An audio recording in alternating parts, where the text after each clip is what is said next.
مالک رحمۃ اللہ علیہ اور امام احمد ابن حنبل رحمۃ اللہ علیہ، جو آپ کو واقعہ سنانا ہے وہ حضرت امام احمد ابن حنبل کا واقعہ ہے۔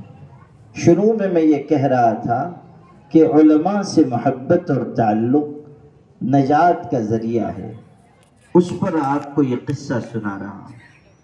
حضرت امام احمد ابن حنبل رحمۃ اللہ علیہ بڑے عالم تھے، بڑے بزرگ تھے اور بڑے نیک انسان تھے۔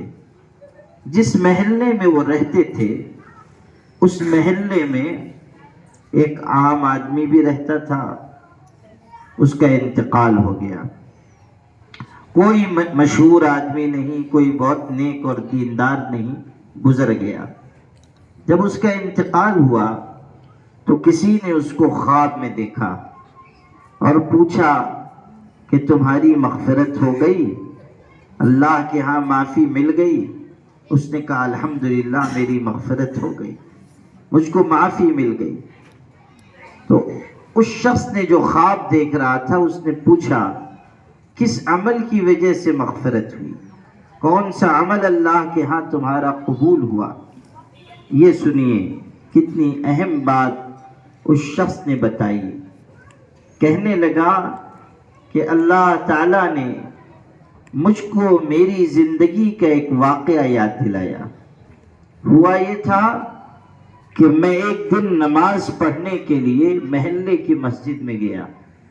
ظاہر ہے محلہ وہی تھا جہاں حضرت امام احمد ابن حنبل رہتے تھے، یہ شخص بھی رہتا تھا۔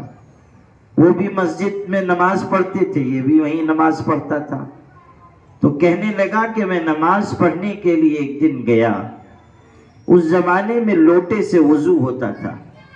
تو کہنے لگا کہ میں لوٹے سے وضو کر رہا تھا اور نالی میں پانی بہہ رہا تھا۔ اور حدیث شریف میں یہ بات آئی ہے کہ جب انسان وضو کرتا ہے تو وضو اتنی برکت والی چیز ہے کہ انسان کے گناہ اس کے جسم سے جھڑتے ہیں، یہاں تک کہ ناخن کے نیچے جو گناہ ہیں وہ بھی نکل جاتے ہیں۔ وضو بڑی برکت والی چیز ہے۔ تو اس شخص نے کہا کہ مجھے یہ خیال ہوا کہ میں تو بڑا گنہگار ہوں، میں وضو کر رہا ہوں اور میرے وضو کے ساتھ گناہ جھڑ رہے ہیں۔ آدھا وضو ہو چکا تھا کہ میری نظر پڑی کہ تھوڑا آگے فاصلے پر حضرت امام احمد ابن حنبل بھی وضو فرما رہے ہیں۔ وہ بھی اسی محلے کے تھے، نماز کے لیے آئے تھے، وضو فرما رہے تھے۔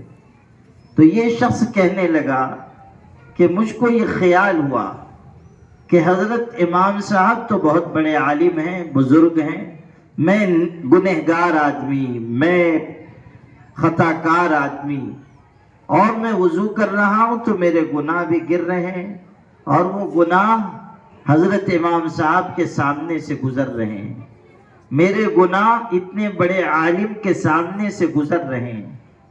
بس مجھ کو شرم آ گئی کہ میں تو گنہگار آدمی ہوں، یہ بڑے عالم ہیں، بزرگ ہیں، میرے گناہ ان کے سامنے سے جا رہے ہیں، اچھی بات نہیں ہے۔ اس خیال کی وجہ سے آدھے وضو میں نے لوٹا وہاں سے اٹھایا اور دوسری طرف جا کر میں نے وضو پورا کیا۔ اللہ تعالیٰ نے مجھ سے یہ کہا کہ تو نے اپنی زندگی میں ایک عالم کی عزت کی تھی، آج اس کے صلے میں تجھ کو معاف کرتا ہوں۔ اللہ نے میری مغفرت کی عالم دین کی عزت کی وجہ سے، اللہ نے میری مغفرت کی عالم دین کا اکرام کرنے کی وجہ سے۔ یہ بات آپ کو سمجھا رہا تھا کہ آپ اگر عالم دین سے محبت کر رہے ہیں تو یہ آپ کے لیے آخرت کا توشہ ہے، آخرت میں آپ کے کام آنے والی چیز ہے۔ یہ خیال اچھا نہیں ہے کہ ذرا ہم نمازی ہو جائیں، دو چار حرف پڑھنے لگیں تو ہم سمجھیں کہ مولوی سب بیکار ہیں۔ علماء کا اکرام، ان کا احترام، ان کی عزت ہمارے دل سے نکل جائے، یہ اچھی علامت نہیں ہے۔ حدیث پاک میں ہے اکرم العلماء فإنہم ورثۃ الانبیاء، عالموں کی عزت کیا کرو، اس لیے کہ وہ نبیوں کے وارث ہیں۔ ہمارے آقا حضرت محمد صلی اللہ علیہ وسلم نے سکھایا کہ عالموں کی عزت کرو، عالموں کا مقام پہچانو، عالموں سے تعلق رکھو، اس لیے کہ وہ نبیوں کے وارث ہیں۔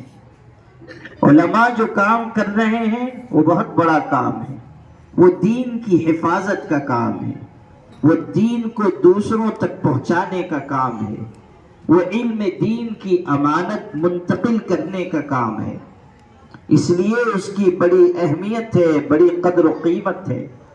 عالم چاہے چھوٹا ہو یا بڑا، مشہور ہو یا غیر مشہور، ہمیں اس کی عزت کرنی چاہیے، صرف اس لیے کرنی چاہیے کہ ہمارے آقا حضرت محمد صلی اللہ علیہ وسلم نے ہمیں عزت کرنے کا حکم دیا ہے۔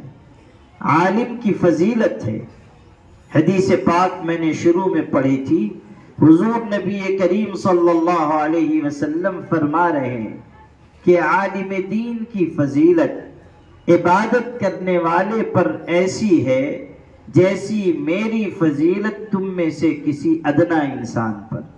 اپنی مثال دی۔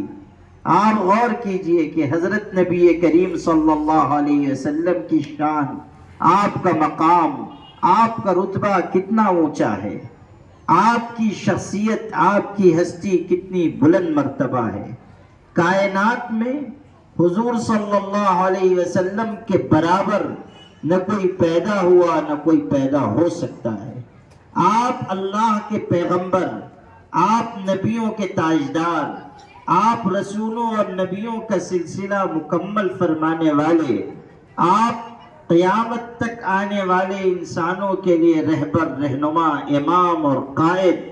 آپ کی ہستی سب سے اونچی، اللہ کی محبوبیت کا تاج آپ کے سر پر رکھا گیا، آپ کا تذکرہ کائنات میں بلند کر دیا گیا۔ آپ قرآن مجید سنتے ہیں، نماز میں سورہ الم نشرح پڑھی جاتی ہے، اس میں ایک آیت ہے وَرَفَعْنَا لَكَ ذِكْرَكَ۔ حضور صلی اللہ علیہ وسلم سے کہا گیا، اے پیغمبر، ہم نے آپ کا تذکرہ اونچا کر دیا، ہم نے آپ کا ذکر بلند کر دیا۔ حضور صلی اللہ علیہ وسلم کا نام ساری دنیا میں سب سے اونچا، سب سے بلند۔ حدیث پاک میں یہ بات ہے کہ ایک مرتبہ حضرت جبریل علیہ السلام اللہ کے نبی صلی اللہ علیہ وسلم کی خدمت میں آئے۔ دھیان سے سنیے، کیسی پیاری بات ہے۔ حدیث میں ہے کہ حضرت جبریل آئے، فرشتوں کے سردار، وہ آئے حضرت کی خدمت میں حاضر ہوئے اور ایک سوال کیا۔ حضرت جبریل نے پوچھا ہمارے آقا حضرت محمد صلی اللہ علیہ وسلم سے کہ اللہ کے پیغمبر، مجھے اللہ نے بھیجا ہے اور ایک سوال دے کر بھیجا ہے، ایک بات پوچھنے کے لیے بھیجا ہے، کیا بات ہے؟ تو حضرت جبریل نے عرض کیا کہ اللہ یہ پوچھ رہا ہے، کیا آپ کو معلوم ہے اے محبوب کہ ہم نے آپ کا تذکرہ دنیا میں کیسے بلند کیا ہے؟ کیا آپ جانتے ہیں کہ ہم نے آپ کا ذکر کیسے بلند کیا ہے؟ حضور نے فرمایا اللہ زیادہ بہتر جانتا ہے۔ تو حضرت جبریل نے کہا اللہ نے مجھے سوال بھی دے کر بھیجا ہے اور جواب بھی دے کر بھیجا ہے۔ جواب آپ سن لیجئے، حضور کی خدمت میں حضرت جبریل جواب پیش کر رہے ہیں۔ سوال ذہن میں رکھیے، اللہ کی طرف سے پوچھا جا رہا ہے، اے پیغمبر آپ جانتے ہیں ہم نے آپ کا ذکر کیسے بلند کیا؟ اللہ کی طرف سے سوال ہے، آپ جانتے ہیں ہم نے آپ کا ذکر کیسے بلند کیا؟ جواب بھی اللہ کی طرف سے دیا گیا۔ ارشاد ہوا اذا ذکرت ذکرت معی، کہ اے محبوب سن لیجئے، ہم نے آپ کا ذکر اس طرح بلند کیا ہے کہ ہم نے فیصلہ کر دیا کہ اب کائنات میں جب کبھی میرا نام لیا جائے گا تو اے محبوب میرے نام کے ساتھ آپ کا بھی نام لیا جائے گا، آپ کا بھی ذکر کیا جائے گا۔ آپ دیکھ لیجئے، اذان اس وقت تک مکمل نہیں ہوگی جب تک اللہ کے نام کے ساتھ ہمارے آقا حضرت محمد صلی اللہ علیہ وسلم کا نام نہ لیا جائے، نماز پوری نہیں ہوگی۔ اگر کوئی نماز میں اتحیات میں درود غائب کر دیتا ہے تو اس کی نماز مکمل ہوگی؟ نہیں۔ اتحیات میں درود پڑھتے ہو کہ نہیں پڑھتے ہو؟